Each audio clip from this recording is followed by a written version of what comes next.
Hello guys, j'espère que vous allez bien. Je m'appelle Audrey pour ceux qui nous retrouvent pour la première fois. Audrey je viens du continent, le 237.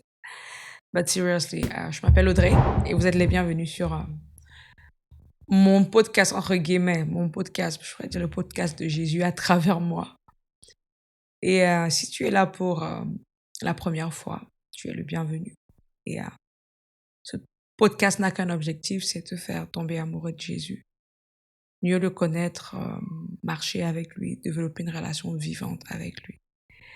So, welcome, bienvenue sur le podcast avec, tu vois, c'est avec, c'est pas le podcast de, tu vois, podcast avec Audrey Nguyen.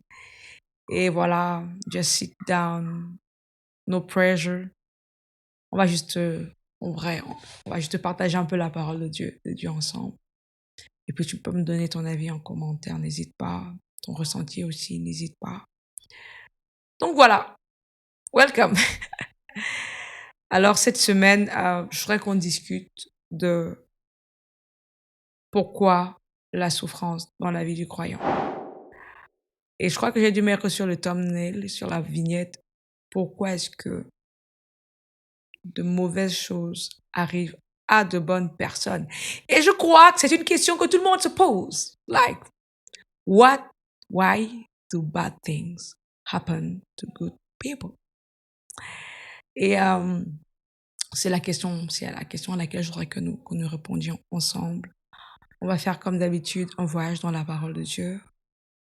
Un partage aussi d'expériences basées sur mon expérience personnelle et ma marche personnelle avec le Seigneur. So that's it. OK? Donc, pourquoi la souffrance? Alors, je vais d'abord toujours te dire pourquoi. Dans ma vie, moi, je ne fais jamais les choses de manière aléatoire. C'est-à-dire que toutes les choses que je pourrais partager, toutes les choses sur lesquelles je pourrais échanger sont toujours liées à mon vécu personnel. Je ne sais pas parler des choses que je ne vis pas. Et souvent, à travers mon histoire personnelle, le Seigneur va m'enseigner, le Seigneur va me corriger, le Seigneur va m'ajuster. And I'm so grateful for that. Je crois qu'une des prières que j'ai faites plus jeune, j'avais demandé au Seigneur deux choses. La première, c'est qu'il ne me laisse jamais grandir devant lui. Je veux rester un enfant. Je veux continuer à sauter, à danser, à pleurer, à être brisé par sa présence, à être émerveillée par sa grandeur, à être reconnaissante pour le salut. Amen. Tu vois, la vraie reconnaissance, pas juste dire ça thank you, tu vois. Et la deuxième chose que j'avais demandé au Seigneur depuis que je suis plus jeune, genre dans ma dizaine, je lui avais demandé de ne jamais me laisser m'égarer. Ça veut dire que si je commençais, que ce soit sur le plan doctrinal, que ce soit sur le plan whatever, sur le plan de mon comportement personnel, qu'il me fasse la grâce à tous les prix et à tous les moyens de pouvoir retrouver mon chemin et de pouvoir revenir vers lui. Et par la grâce de Dieu, je crois que c'est ce que le Seigneur a fait. Des fois, les méthodes ne m'ont pas plu du tout. Je n'ai pas aimé les méthodes, mais je crois qu'à la fin, ça a été ce que la parole dit que ça a été et ça a concouru à mon bien. Donc, cette année 2025 pour moi a été extrêmement difficile, extrêmement. Elle n'est pas encore finie, mais je crois que ce sera mieux la fin. Hein. J'étais très malade, très, très, très malade. Je vais m'appeler mes amis les plus proches pour leur dire que je crois que j'ai une maladie terminale, genre terminale, je vais mourir bientôt, quoi. Real story. Vraie, histoire vraie, j'ai appelé mes amis pour leur dire ça. Après, c'était une maladie pas bénigne, mais tu vois, c'était pas, il y avait rien de dramatique. But comment je me suis sentie dans mon corps m'a donné l'impression vraiment que I was about to die. Et puis, il y a eu tellement de choses. J'ai perdu des proches.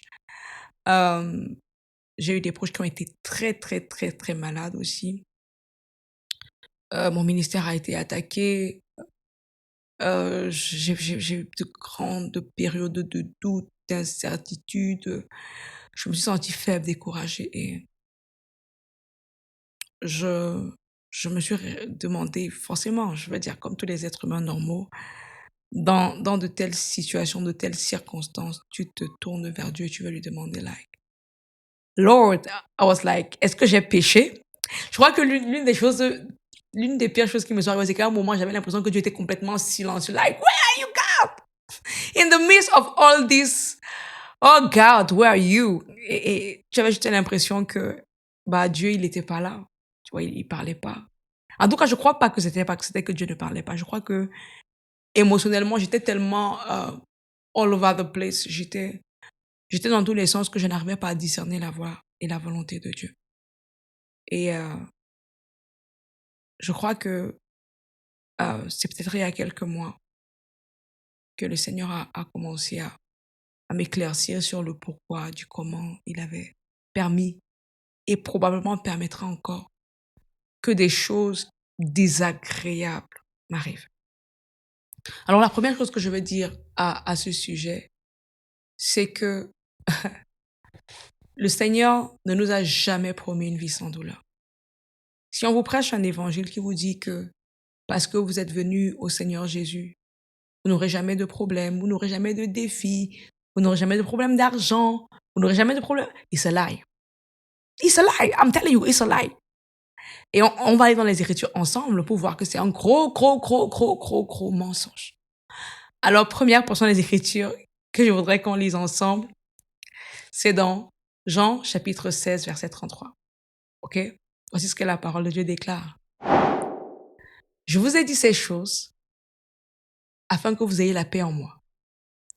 Vous aurez des tribulations dans le monde, mais prenez courage. J'ai vaincu le monde. Deuxième portion d'écriture que j'aimerais que nous lisions, c'est dans 2 Timothée 3, verset 12. Or, tous ceux qui veulent vivre pieusement en Jésus-Christ seront persécutés. Donc, comme tu peux le voir, nulle part la parole de Dieu n'a dit que parce que tu suis le Seigneur, parce que tu as accepté Jésus dans ton cœur, parce que Jésus est devenu ton Seigneur, whatsoever, quelle que soit la formule par laquelle on t'a présenté l'évangile, nulle part il n'est écrit que tu n'auras jamais de douleur, bien au contraire. Bien au contraire. Et beaucoup de serviteurs de Dieu éminents dans la parole de Dieu, là je parle même pas de serviteurs vivants, si c'était vivant, je veux dire de serviteurs contemporains, non, je parle de ceux qui sont dans la Bible. L'apôtre Paul va à de nombreuses reprises parler de ses souffrances, les souffrances de Christ qu'il complète dans sa chair. Il va parler de ses faiblesses quand il va dire, je crois dans 1 Corinthiens ou 2 Corinthiens, je ne sais plus trop, quand le Seigneur va devoir lui dire, il va demander au Seigneur de retirer, euh, de retirer cette écharde de sa chair. Pareil, quand il va venir vers la Corinthiens, il va leur dire, c'est à cause d'une infirmité de la chair que je viens vers vous. Je ne sais pas pour vous, mais infirmité de la chair, ça m'a l'air d'être un problème, soit médical, soit autre chose. Et peut-être même le contexte nous pousse encore à le penser quand la parole de Dieu va dire, vous n'avez manifesté pour moi ni dégoût, ni vous voyez. Donc, l'apôtre Paul a dû faire face à des challenges, à des défis, à des souffrances, sans compter les souffrances à cause de l'évangile, pour la cause de Christ. Donc, nulle part, le Seigneur ne nous a promis jamais. Il ne nous a pas promis un voyage sans douleur. Et il y a par exemple un phénomène que je vois beaucoup arriver, c'est notamment aux États-Unis, parce que je suis oui, je suis pas mal l'évolution de la sphère chrétienne, of Christendom, de la sphère chrétienne aux États-Unis. C'est une chose qui se produit beaucoup. C'est ce qu'on appelle la déconstruction. C'est des personnes qui croyaient en Christ, qui disent tel, croyaient en Christ, parce que je ne crois personnellement pas que tu peux avoir une vraie rencontre avec Jésus, une vraie de chez vrai, et puis au bout d'un moment, you leave the faith. C'est ce que l'apôtre Jean va dire. Il va dire, ils sont partis afin qu'ils soient manifestes qu'ils n'étaient pas des nôtres. Mais ça va nous amener dans un autre gros débat dans lequel je ne veux pas forcément entrer aujourd'hui. Si peut-être pour ceux qui sont curieux, j'ai fait un podcast là-dessus sur mon compte personnel, pas sur le média Caléo, sur mon compte personnel qui s'appelle Podringen, ici sur YouTube, dans lequel je parlais de c'est quoi un chrétien et pourquoi je crois que ceux qui disent ne plus être chrétien ne l'ont jamais été en réalité. Mais back to our topic, c'est un phénomène qu'on observe beaucoup en Occident et notamment aux États-Unis. C'est que des gens qui ont été un jour des croyants professants finissent par se dire on ne veut plus de ça, on ne veut plus suivre le Seigneur. Et notamment parce que ils vont se demander pourquoi la souffrance, pourquoi telle chose, pourquoi telle chose. Parce que face à l'incongruité de la vie, la seule chose qui fait sens, c'est une vraie relation avec le Seigneur Jésus et pas juste avec la religion. Donc, oui, pourquoi la souffrance donc? Pourquoi la souffrance? Et c'est ce dont je voudrais que nous parlions. Personnellement, je crois il y a deux raisons à la souffrance dans la vie du croyant. La première, c'est parce que nous vivons dans un monde déchu qui est sous la domination, l'autorité de l'ennemi. Il y a un chant que j'aime beaucoup, c'est un ancien chant camerounais. Je crois qu'il est camerounais. Whatever. Le chant, c'est Ce monde va passer, seul Jésus ne passe pas. Bah oui, ce monde va passer. Et pourquoi est-ce qu'il va passer? Parce qu'il est corrompu. 1 Jean chapitre 5, verset 19. Nous savons que nous sommes de Dieu et que le monde entier est sous la puissance du malin. Et vous voyez là, on est après la résurrection de Christ parce que il y a un courant doctrinal qui dit que non, quand Jésus est mort et ressuscité, il a tout racheté, y compris le cosmos, c'est-à-dire la terre, le monde dans lequel nous vivons, le monde physique, ok? Donc, la Bible nous dit clairement que nous sommes de Dieu, mais le monde entier est sous la puissance du malin. Donc, les premières causes de la souffrance dans la vie du croyant sont liées au péché et à la chute. Et je ne dis pas forcément votre péché. Je ne dis pas que vous souffrez parce que vous avez péché. C'est pas ça que je dis. Mais je dis que à cause du péché originel et de la corruption de l'humanité et de la corruption de l'ensemble du cosmos, parce que c'est ce qui va se passer. Quand Adam va pécher, il n'y a pas qu'Adam qui va être condamné. La terre aussi va être maudite. OK? Donc, à cause de cette chute, à cause du péché, bah, l'autorité ou alors le monde est devenu en proie à la corruption. Et c'est pour tous les êtres humains. C'est pour ça que des fois, nous tombons malades. C'est lié à notre nature humaine. C'est pour ça que nous mourrons. C'est lié à notre nature humaine. Et pour ce type de souffrance-là, les souffrances liées à la chute ou à la déchéance de l'humanité, gloire à Dieu, nous pouvons goûter les prémices de la rédemption en Christ à travers la guérison, à travers la santé divine. Mais la réalité, c'est que ça ne sera pas parfait de ce côté-ci de l'éternité. La parole de Dieu nous enseigne que ça ne sera parfait qu'au retour du Seigneur, au renouvellement de toutes choses. Et à ce propos, j'aimerais que nous lisions encore là quelques portions d'écriture. Ésaïe 33, verset 24 déclare « Aucun habitant ne dit « Je suis malade ». Le peuple de Jérusalem reçoit le pardon de ses iniquités. Alors moi, personnellement, je crois que ce chapitre Ésaïe 33 parle de temps à venir, des temps où nous serons avec le Seigneur. Et que cette parole est pour ce temps-là. Bien sûr, je crois aussi, parce que je crois dans la puissance surnaturelle de Dieu. Je crois que à travers les fusions, plus la vie de Dieu prend racine en nous, moins les effets de la chute auront des effets sur notre corps physique et sur notre réalité physique. Et je sais aussi, et je le crois par la parole de Dieu, que la perfection de cela ne sera pas manifestée avant le retour du Seigneur. Et c'est aussi ce qu'on peut lire dans Apocalypse chapitre 21, versets 3 à 4. La Bible déclare « Et j'entendis du trône une voix forte qui disait « Voici le tabernacle de Dieu avec les hommes. Il habitera avec eux, et ils seront son peuple. Et Dieu lui-même sera avec eux. Il essuiera toute larme de leurs yeux et la mort ne sera plus. Et il n'y aura plus ni deuil, ni cri, ni douleur, car les premières choses auront disparu. » Apocalypse 21, verset 3 à 4, je l'ai déjà dit. Donc, c'est dans ce monde futur-là, dans la Jérusalem céleste, dans le paradis à venir, que le Seigneur nous promet qu'il n'y aura plus ni deuil, ni cri, ni douleur. Pourquoi? Et il nous dit pourquoi? Parce que les premières choses, les choses de l'origine, la création originale aura été détruite et aura été remplacée par une nouvelle création, de nouveaux cieux, une nouvelle terre. C'est ce que la parole de Dieu nous promet. Donc, pour toutes les souffrances liées à la nature humaine, à la déchéance de l'humanité, bah, même si nous pouvons, comme je le disais, expérimenter une partie des bénéfices dans la rédemption, de nos droits dans la rédemption, à travers la guérison divine, à travers la santé divine, à travers une forme de prospérité, la provision à nos besoins. La perfection de cela ne pourra être vécue que lorsque nous serons dans le monde nouveau. Amen. Deuxièmement, pourquoi est-ce que Dieu permet la souffrance? Je crois personnellement que le Seigneur permet la souffrance deuxièmement, et c'est là peut-être mon main point au travers de ce podcast, c'est que le Seigneur permet la souffrance afin d'œuvrer en nous, nous émonder, afin que nous portions plus de fruits. Et je crois que c'est la raison principale pour laquelle le Seigneur permet la souffrance dans la vie du croyant.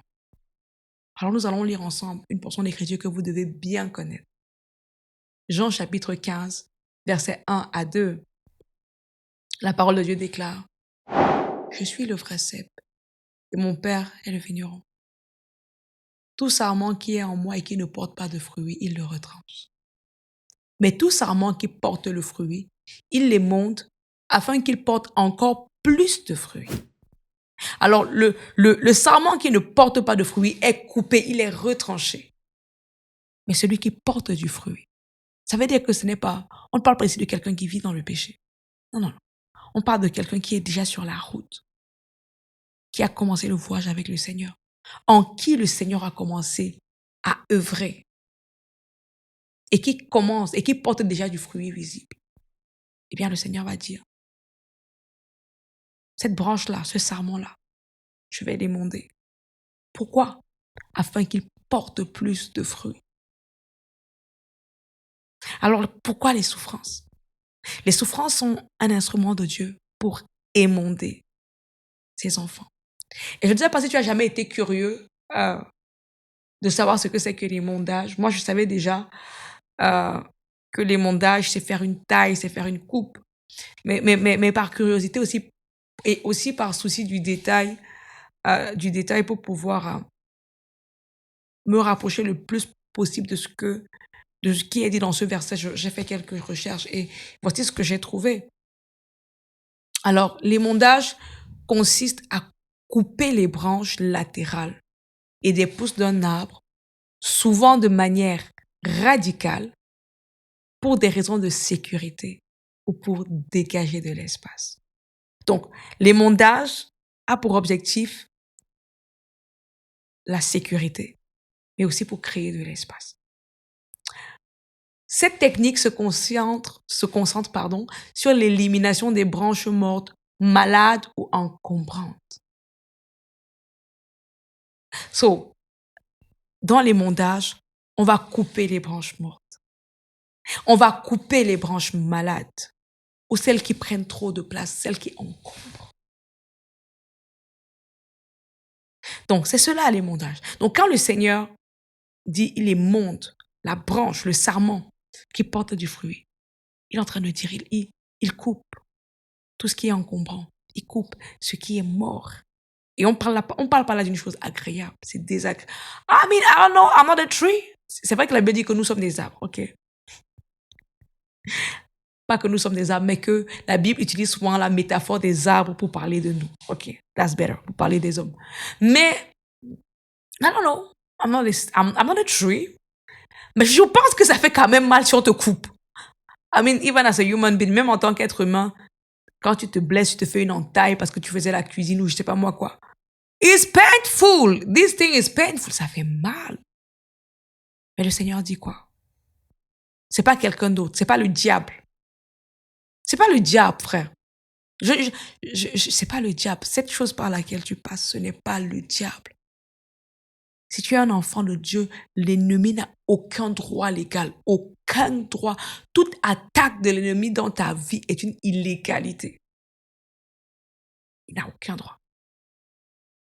Il n'a aucun pouvoir. Si ce n'est dans les limites, par exemple dans l'histoire de Job, de ce que le Seigneur peut permettre. Mais il n'en a pas.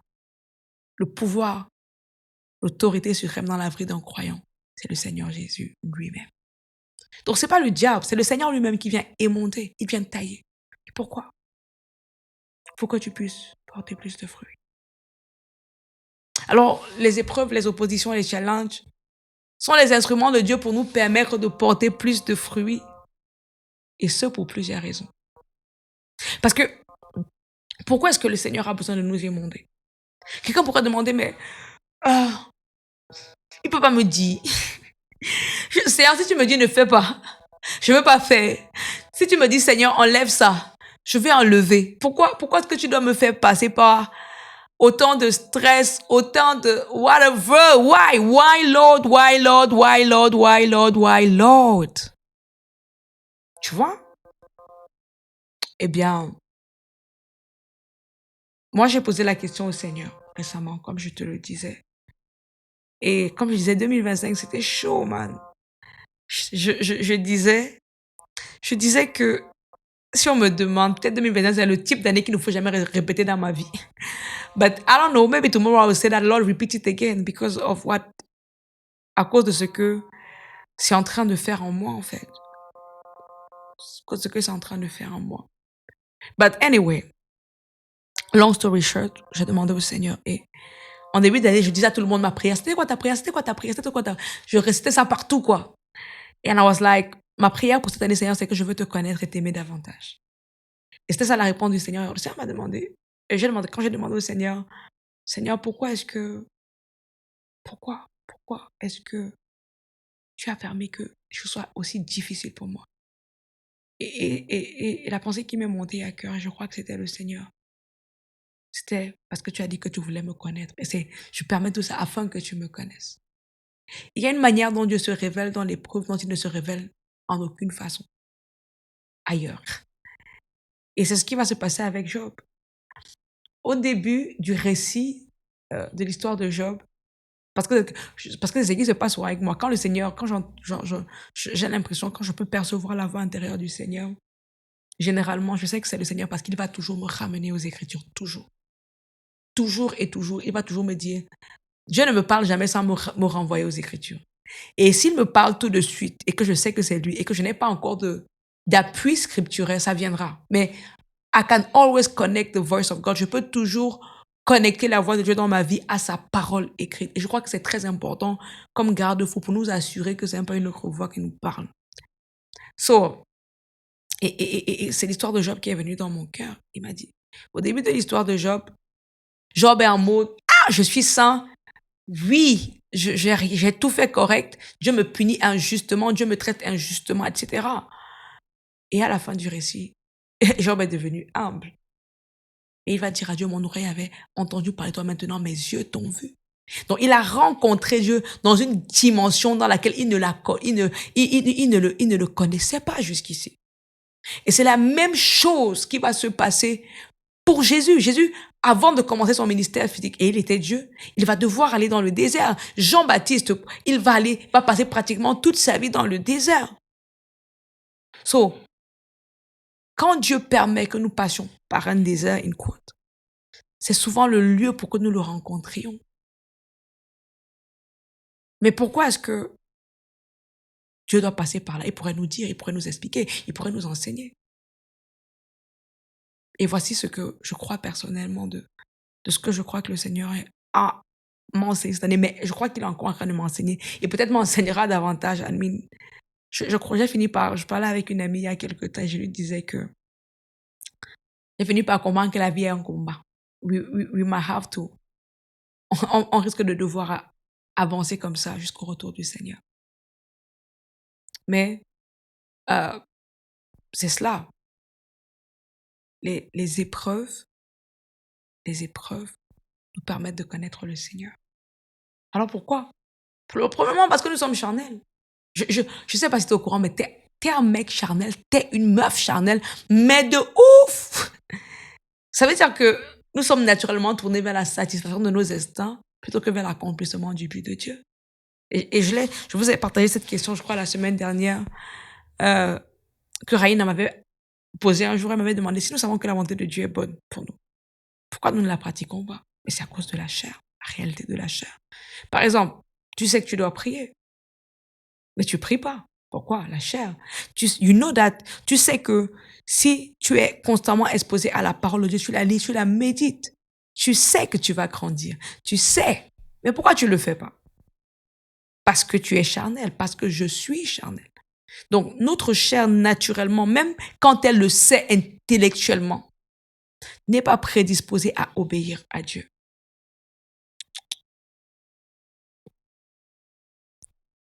Je parle de toi. Je parle aussi de moi. Donc, nous ne sommes pas naturellement prédisposés. C'est pour ça qu'on fait toutes les conneries qu'on fait. Tu vois. Et la deuxième raison pour laquelle je crois que la souffrance est le moyen le plus efficace pour que nous puissions porter plus du fruit, c'est parce que nous ne savons pas à quel point nous sommes charnels. Tu vois la différence? Je réexplique. Un, nous sommes charnels, toi et moi. Deux, nous ne le savons pas. C'est pour ça que cette formulation est utilisée. Pourquoi est-ce que de mauvaises choses arrivent à de bonnes personnes? La question, c'est qui t'a dit que tu étais bon? Jésus lui-même, face au jeune homme riche, va répondre cela. Il va dire, pourquoi m'appelles-tu bon? Dieu seul est bon. La bonté est une des caractéristiques qui est propre à Dieu et que seul lui peut répliquer et reproduire dans un être humain. Donc, même quand tu fais preuve d'actes de bonté, and in quote, like in quote, it's not really you. Si if you're a believer in Christ, si tu es un croyant en Christ, ce n'est pas vraiment toi, c'est Christ qui fait son œuvre en toi. C'est Christ qui fait son œuvre à travers toi, je veux dire.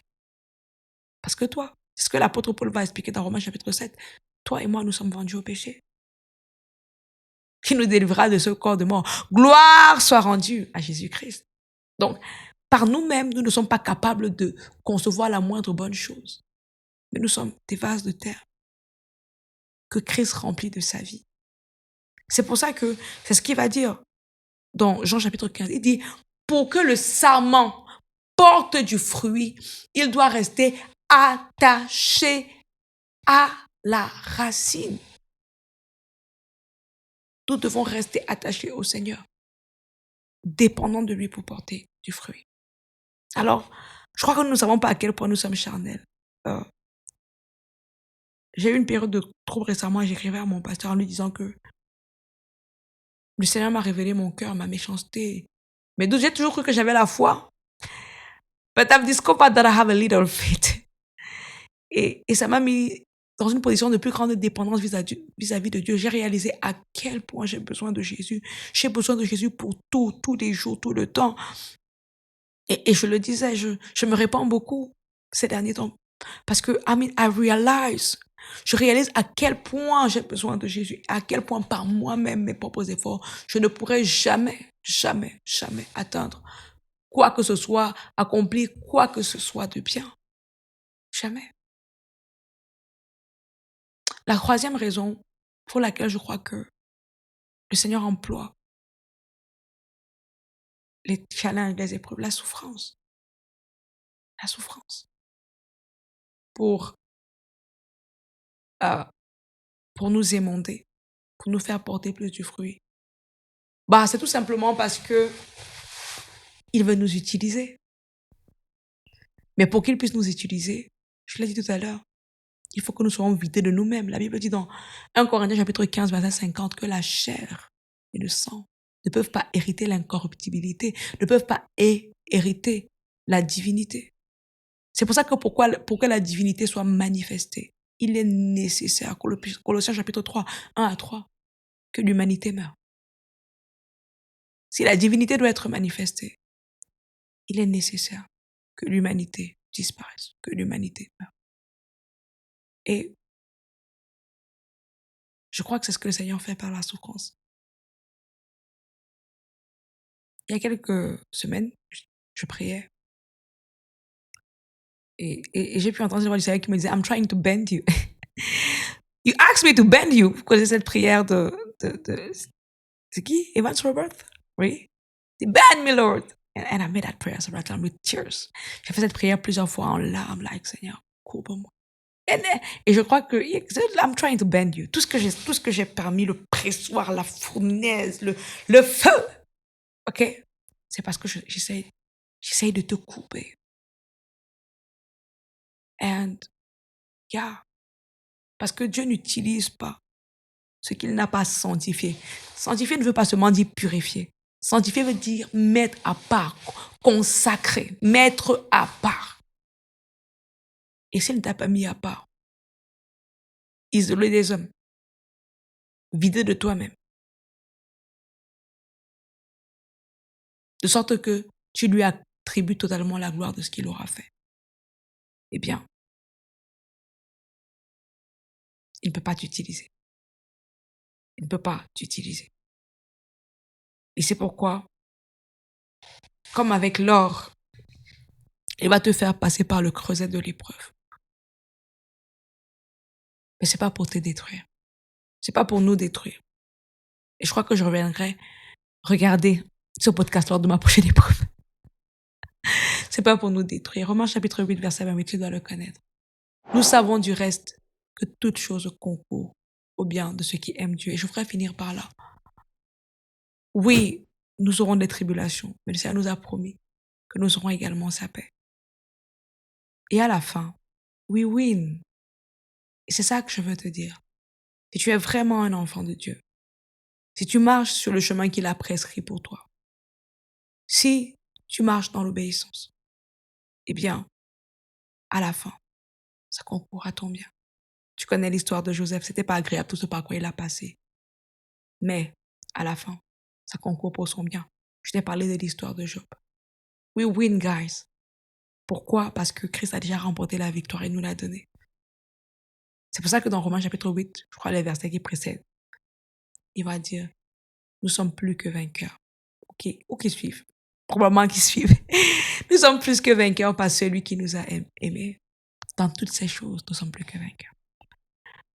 Donc, tu n'es pas seul déjà. Je crois que une des choses que j'ai apprises et qui a accru mon humilité, c'est que everyone is going through something. Tout le monde passe par quelque chose. C'est peut-être aussi une exhortation à être là, les uns pour les autres, à prier les uns pour les autres, à être patient. J'en parle beaucoup ces temps-ci dans mon quotidien, être patient les uns avec les autres. Tout le monde passe par quelque chose. Des fois, nous ne le disons pas, les gens ne le disent pas. C'est pour ça que nous devons être patients, être bienveillants les uns avec les autres.